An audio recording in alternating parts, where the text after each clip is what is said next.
Hello, and welcome to the finale of Big Finish Fridays Series 2. Today we will be looking at the final story in the Only the Good series, The Heavenly Paradigm. So let's begin. The story starts with Cole and the Master in a coffee shop, and he has a plan to end the entire Time War. We discover that they're in England during the 1970s. They finish their coffee and set off to a small village, with his TARDIS changing to a telephone box to fit the times. The Master isn't a fan of suburban England, but that's not why he's there. They're looking for a weapons repository owned by the Time Lords.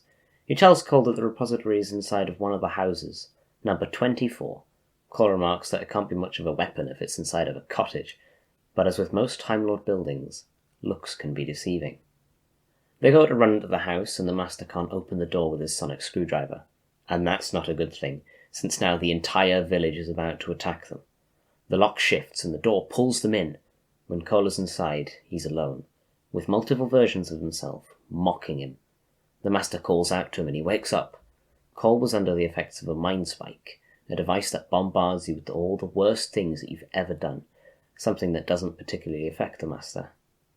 Inside the house is normal, or at least it looks normal.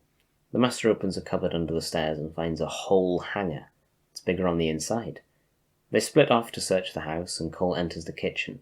He comments on the vaguely terrifying music, and a voice responds, saying that it was rather soothing to them. They close the door behind him, and the voice, which comes from the radio, sets the entire room on fire. Cole rushes to get out, and the Master swings open the door. The fire was all in his head. They're interrupted by another voice, this time a woman who says that she'll put the kettle on. The woman seems very unaware of what's going on, so they think that she might be projection to go with the house, an extra defense measure perhaps. She pours the two some tea, and they introduce themselves, with the Master now becoming Cole's uncle. The conversation goes on, and the Master is oddly quiet for most of it, and they go into the front room, and Cole takes a sip of his tea. The Master leaves his to cool for a bit. He also eats a mince pie, feeling a little bit drowsy afterwards, and falling to the floor. The Master only utters one word, poison, and the woman confirms it, saying it with a bit more sophistication than before, like this isn't the first time she's done it. This is of course why the Master didn't drink the tea, but why didn't he tell Cole? She pulls out a staser from the furniture and immediately questions him, knowing who he is and his dark history. He tells her that he's there for purely altruistic reasons, something she scoffs at. She inquires into what he's after, and he tells very quickly, the Heavenly Paradigm.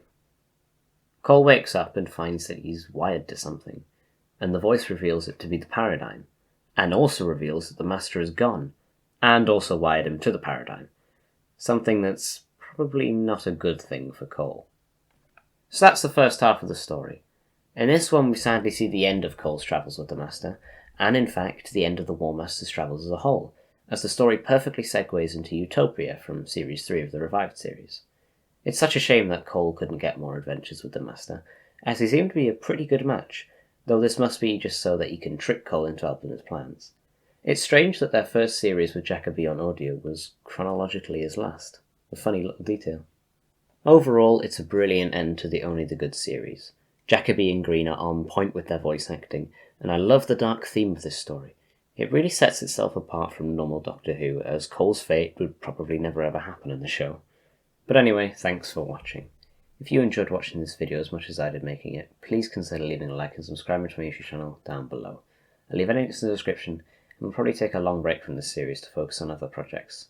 So stay on the lookout for other things. Thanks for watching.